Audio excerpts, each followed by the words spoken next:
13 বছরের নাবালিকাকে বিয়ে দেওয়ার অভিযোগ উঠল তার বাবা ও মায়ের বিরুদ্ধে। ঘটনাটি ঘটেছে মালদা জেলার গাজল ব্লকের শাহজাদপুর গ্রাম পঞ্চায়েতের পদ্মপুকুর গ্রামে। শনিবার অভিযোগ পেয়ে ওই নাবালিকা মেয়েটিকে উদ্ধার করল গাজল ব্লক প্রশাসন। ওই নাবালিকা মেয়েটিকে হোমে পাঠানো হয়েছে। বেশ কয়েকজনকে আটক করেছে গাজল থানার পুলিশ। ঘটনায় গাজল জুড়ে ব্যাপক হইচই পড়ে গিয়েছে।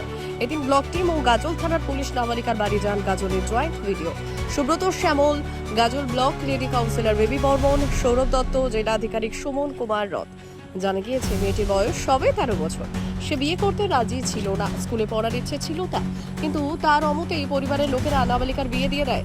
2 সপ্তাহ আগের ঘটনা লোকানো হয়, তবে শেষ রক্ষা হয়নি।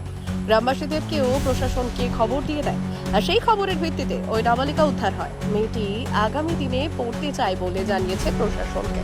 তো অসম্ভব কড়া বার্তায় দেওয়া উচিত, কারণ আমরা গোপন সূত্রে যখন জানতে পারলাম যে 12 বছরের মেয়েকে বিয়ে দেওয়া হয়েছে, তখন আমরা আগেই ঠিক করে নিয়েছিলাম এটাকে উদ্ধার করতেই হবে এবং এটা টোটাল অপারেশনটা গোপনীয়ভাবে রাখতে হবে। কারণ যদি কোনোভাবে জানাজানি হয়ে যায়, তাহলে এর মধ্যেকার যে যে চক্র কাজ করছে সেটা কোনোভাবেই আমরা ট্রেস করতে পারবো না।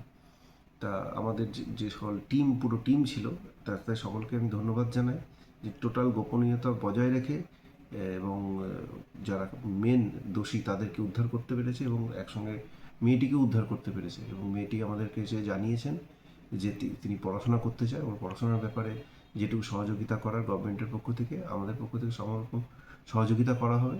এবং যারা দোষী, অবশ্যই পিতামাতা এবং উভয় পক্ষে এরা তো দোষী, তারা যাতে উপযুক্ত শাস্তি পায় এই ব্যাপারে আমার পুলিশ প্রশাসনের কাছে অবশ্যই এক ধরনের বার্তা থাকবে। যারা বিশেষ প্রতিবেদন, উত্তর বাংলার সংবাদ।